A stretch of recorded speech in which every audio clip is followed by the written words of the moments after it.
Eu falei que a gente vai sair daqui. Eu achei por bem ainda levantar mais essa intercessão de Moisés diante de Deus. 33, 12 a 17 diz assim: Moisés suplica a Deus a sua presença. Isso é o tema de uma oração maravilhosa, né? Suplicar a Deus a presença dele nas nossas vidas. E diz assim a partir do verso 12, Êxodo 33, 12: E Moisés disse ao Senhor: Tu me dizes que eu faço subir este povo, mas não me mostras quem enviarás comigo. Disseste também: Conheço-te por teu nome, e achaste favor aos meus olhos. Se achei favor aos teus olhos, rogo-te que agora me mostres os teus caminhos, para que eu te conheça, a fim de que continue a achar favor aos teus olhos. E considera que essa nação é teu povo. O Senhor respondeu-lhe: Eu mesmo irei contigo e te darei descanso. Então Moisés lhe disse: Se tu mesmo não fores conosco, não nos faças subir daqui. Preste atenção, meus irmãos, nessas expressões. Eu não vou me deter nelas, mas quando Deus fala que eu irei contigo, e Moisés pede: vá conosco, é diferente, tá? E o hebraico, ele fez questão de destacar esses pronomes na forma conjugal como eles estão aí. Verso 16: Como saber, Moisés perguntando, como saber que achei favor aos teus olhos, eu e o teu povo? Por acaso não é por andares conosco, para que sejamos separados, eu e o teu povo, de todos os povos da face da terra? Então o Senhor disse a Moisés: Farei também isso que pediste, pois achaste favor aos meus olhos, e te conheço pelo nome. Que bom, né? Deus nos conhece. Eu não quero começar pelo fim, mas eu quero aproveitar para lembrar em coisas que eu não me detive nesse texto. Mas o fato de Deus nos conhecer pelo nome é algo maravilhoso. Como nós temos um presidente no Brasil, eu tenho certeza que ele não te conhece pelo seu nome, mas não é por culpa dele, tá?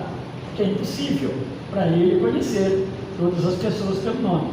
Como eu, como pastor, não conheço às vezes todos. Acho que os membros da igreja talvez eu conheça, mas outros que eu vejo, que às vezes esporadicamente, às vezes eu não consigo me lembrar. Assim somos nós. Mas Deus vai além. Ele conhece os nossos dias, Ele conhece o que acontece conosco, os detalhes. Deus é capaz de se revelando a nós, revelar também a nossa vida toda, a nossa história toda, porque Ele conhece o fio de cabelo que cai da sua cabeça. Dá para imaginar isso? Humanamente pensando, é impossível para nós, mas assim é Deus. Deus, quando Ele fala que conhecia Moisés, depois Moisés se revela conhecendo Deus também. Mas Deus conhecia Moisés em detalhes como Deus nos conhece. Deus nos conhece pelo nome. É o Deus que de fato está próximo de nós. É o Rei eterno que se assenta no trono do universo, mas não está distante de nós. E nessa oração aqui, meus irmãos, diante de Deus, então Ele está rogando a presença de Deus. Ele está reivindicando a continuidade de Deus junto com a nação, tá? Porque eles precisam chegar, eles têm um compromisso que Deus firmou com eles, e Deus não está pulando fora do compromisso de forma alguma, mas Ele está reivindicando essa presença de Deus com Ele o tempo todo, com eles, para que eles cheguem a Canaã. O bom disso é o quê? A dependência nossa de Deus. Nós vivemos dias que, isso olhando empresarialmente, né? As pessoas não podem se apresentar como dependentes, como fracas. Isso até para alguns tipos de governos, né? Eles não gostam de ouvir essa expressão, mas não é ser fraco. Ser dependente de Deus não é ser fraco. Então, eu estou lendo um livro, A Opção Beneditina, e ele está falando justamente disso, como que mudou a perspectiva da realidade cristã em relação a Deus. Aí ele conta uma história, achei interessante, porque o livro está fazendo uma abordagem muito mais ampla Mas ele conta a história a partir do século XIV, porque de onde nós saímos, só pegando esse período, e onde nós paramos. Ele diz que o homem se tornou de fato fraco quando ele começou a traçar o trajeto de vida dele longe de Deus. E aí ele conta as etapas da história. Achei interessante, porque de fato tem muito sentido, né? Ele vai chegando, ele fala, bem perto de nós, ele vai chegar na década de 60, surge a pílula, né, que as mulheres tomam para não engravidar, o que pode ser usado de uma boa maneira, né, passou a ser usado de outra forma, e o homem cada vez mais se tornou muito cheio de si e vazio de Deus. O resultado é esse. Então, quando nós falamos aqui de dependência de Deus, a oração é dependência de Deus. Quem ora se declara um dependente de Deus. Isso é bom, isso é saudável. Mas não é assim que caminha, né, a humanidade. E outra coisa, ele fala no livro, né, mas ele fala também que a igreja, ela está perdida nisso também, a igreja cristã. Ele coloca a igreja dentro dessa caixa. Claro que ele está sendo genérico na forma de trabalhar, mas é algo para a gente refletir muito profundamente. Então, essa preocupação de Moisés diante de Deus, em oração, por que está orando ao Senhor e falando, rogando ele a presença dele com Moisés, com ele e Moisés? Porque no verso de 1 a 3 aí, nós não precisamos ler, Deus diz para eles que eles dessem continuidade, vão em frente, vá Moisés, conduz esse povo para a terra prometida. E a preocupação de Moisés, meus irmãos, ela reside justamente no tamanho dessa responsabilidade, e as palavras do próprio Deus no final do verso 3, aí sim Deus diz para ele assim, ó, eu não subirei no meio de ti. No meio é no meio do povo. Eu não subirei no meio de ti, porque és povo de dura cerviz, e eu não os consuma no meio do caminho. Ou seja, Deus está dizendo o seguinte, estar no meio do povo é a mesma coisa que eu consumi-los por causa da desobediência, da dura cerviz. Imagina se Deus agisse assim conosco, diante das nossas rebeldias, dos nossos pecados. Por isso, meus irmãos, uma das coisas que eu sempre falo aqui na igreja, tenho tomado para mim, nas minhas orações, quando eu oro pelos meus filhos, por exemplo, eu peço a Deus arrependimento contínuo.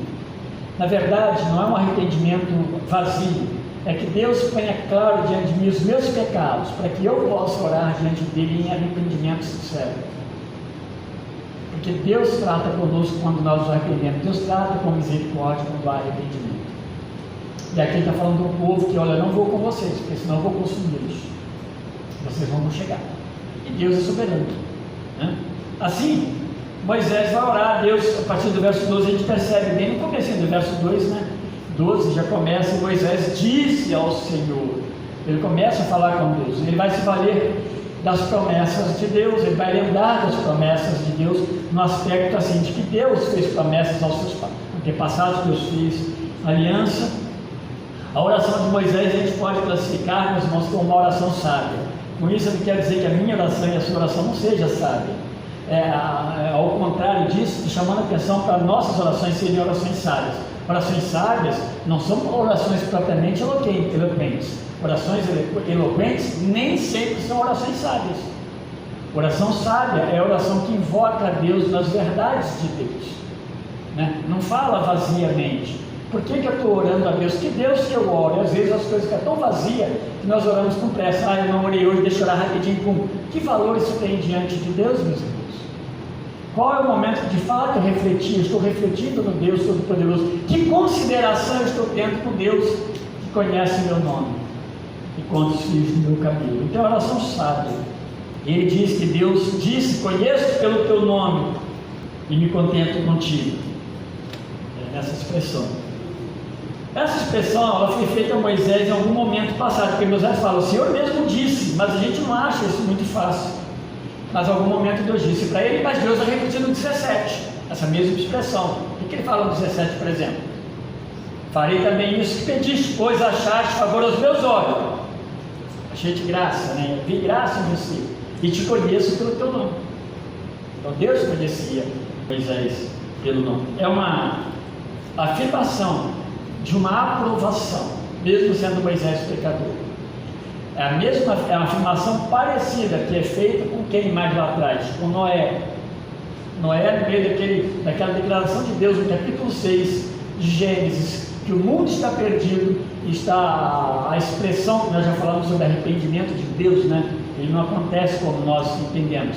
Mas quando Deus fala, arrependa de ter criado o homem, mas Deus, e há o dilúvio, e Deus vai achar graça em quem? Em Noé. E Deus preserva Noé e sua família. Então Deus é um Deus misericordioso acima de tudo. Ele vai fazer um segundo destaque na sua oração, como algo importante e relevante. Aí sim ele vai falar a presença de Deus na jornada até Canaã. Deus havia dito que não iria, nós lemos no verso 3, por causa da corrupção do povo, e especificamente corrupção do povo. Tem vários momentos que eles negam a Deus. Eles não negam a Deus como se Deus não existisse, mas eles agem como se Deus não estivesse cuidando deles. E na hora que precisa orar e confiar no Senhor, eles viram as costas ou reclamam, murmuram contra Deus. A questão do bezerro de ouro foi como se o ápice, por causa da idolatria. Por isso, meus irmãos, que a Bíblia condena a idolatria como algo tremendamente oposto a Deus. A idolatria é terrível, e por isso que nós tratamos aqui na igreja de vez por outra o que de fato é idolatria, porque a gente acostumou a ouvir idolatria como sendo algo que nossos pais, e nós presenciamos um pouco através de imagens. Meus irmãos, idolatria é muito mais do que isso. Idolatria é aquilo que de fato ocupa o seu coração, e muitas vezes ocupa o meu coração a minha esposa. Sou eu que ocupo o coração dela mais do que Deus. Essa é a expressão correta, mais do que Deus. Ah, mas não é mais do que Deus. É mais do que Deus, porque as palavras eu digo que não é, mas nas ações eu mostro que é. E esse é um fato muito importante para a gente corrigir. Quando nós começamos a nos inclinar a ações contrárias a Deus, seja por vontade de um filho, de uma esposa, de um marido, e tantas outras coisas mais, pessoas, patrões, enfim, negócios. Jesus, quando fala com aquelas pessoas ali no Sermão do Monte, os seus discípulos, mas por certo outros ouvindo mais passado, ele fala que não dá para ter dois deuses. Algumas pessoas podem ter centenas de deuses, e ali era o que? O Deus ali eram coisas, e basicamente, resumindo, coisas em riquezas, dinheiro. É verdade que muitas vezes o dinheiro muda a rota das nossas orientações. Nós não conseguimos lidar bem com o dinheiro, seja muito ou seja pouco. Nós não conseguimos lidar. Ele muda nossas ações, ele tira o sono das pessoas. Muitas vezes é um incidente na vida mesmo, acontece algumas coisas, mas para esse que é um incidente, com certeza Deus vai ajudá-lo na caminhada. Mas muitas vezes a idolatria vem em cima do dinheiro por causa dos nossos erros com relação ao dinheiro. O dinheiro é para a glória de Deus, não para a nossa glória.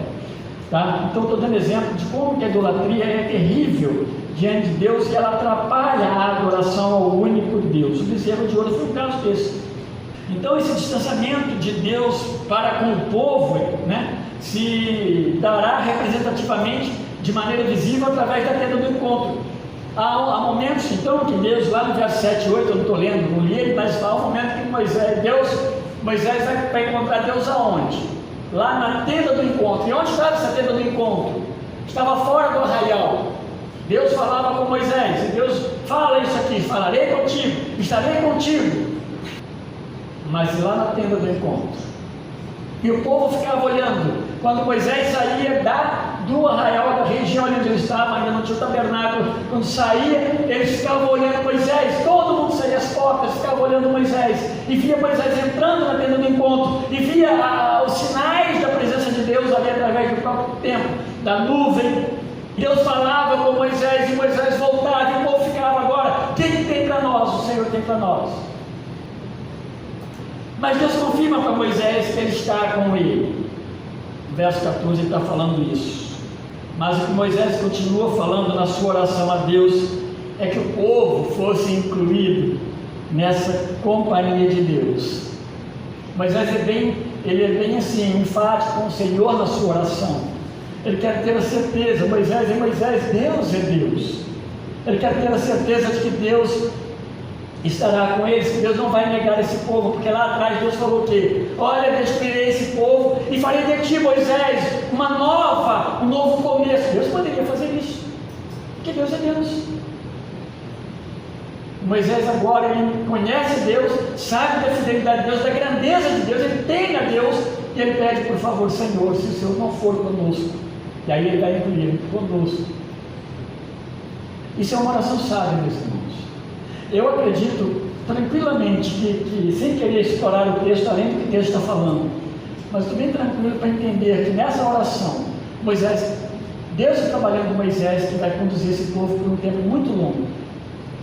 Moisés precisava ser cicatrizado em muitas coisas, ele precisa ser tratado para cuidar de um povo tão rebelde.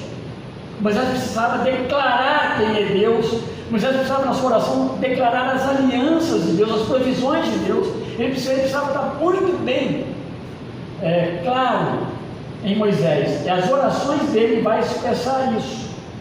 Senhor, esse é o teu povo, e o Senhor nos separou e fez diferente das demais nações, porque o Senhor tira esse povo de um homem, que é Abraão. Esse é o teu povo.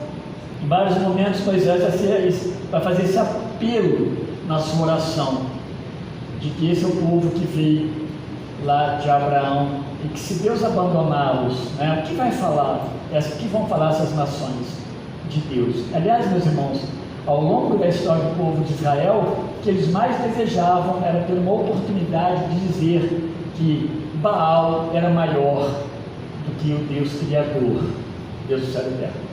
Em várias oportunidades a gente vai ver isso aí. O evento lá de Elias, do Monte Carmelo, Israel já estava no norte, ele já estava dominado, controlado pela idolatria. E eram mais de 400 profetas ali, lá no monte.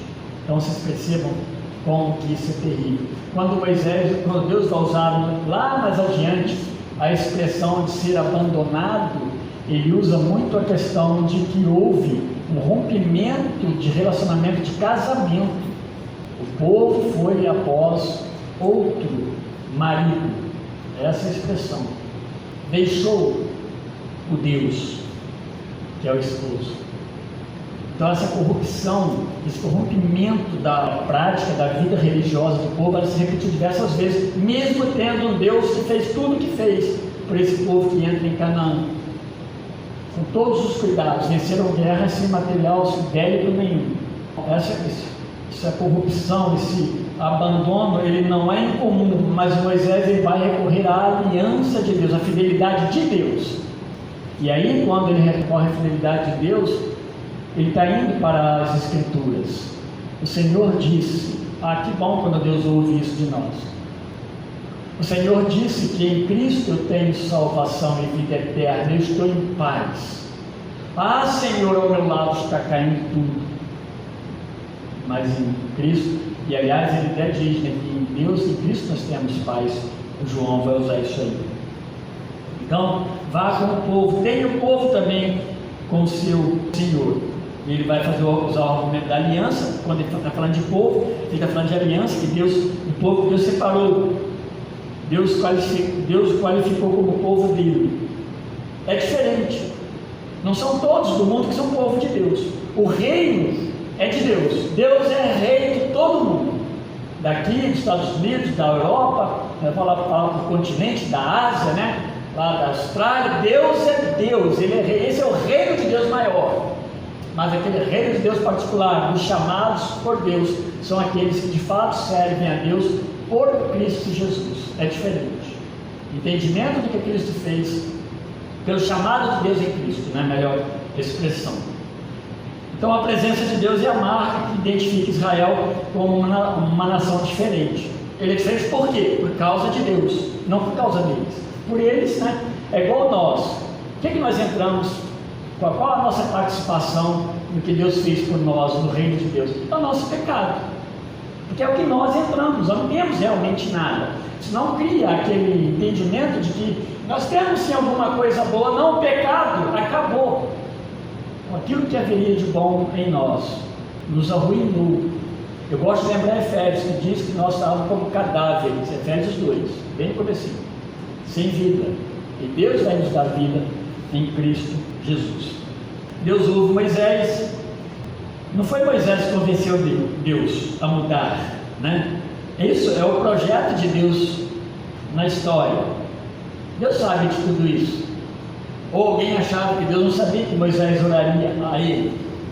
Ou alguém pode pensar que Moisés em algum momento convenceu Deus a mudar de opinião. Deus não é como um de nós, a Bíblia diz sobre isso. Moisés, pela fé, ele ora como um verdadeiro servo.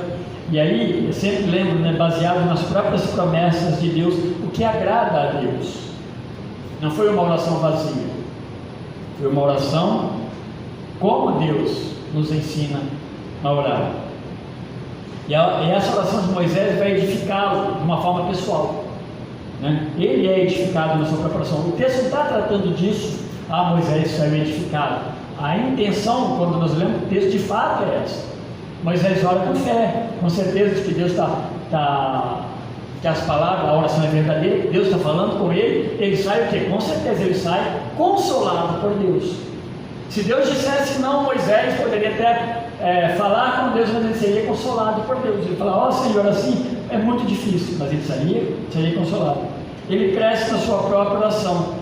Então Deus espera que Moisés, o mediador entre ele e o povo, haja como ele agiu. Então Moisés é um tipo dessa obra do próprio Cristo, que é o nosso mediador entre nós e Deus. Esse é um tipo de Cristo. Hebreus fala disso no capítulo 9. O Cristo que media eu e você diante de Deus. Não é verdade? Se não fosse Cristo, como é que nós faríamos? Somos sacerdotes por causa de Cristo. E graças a Deus.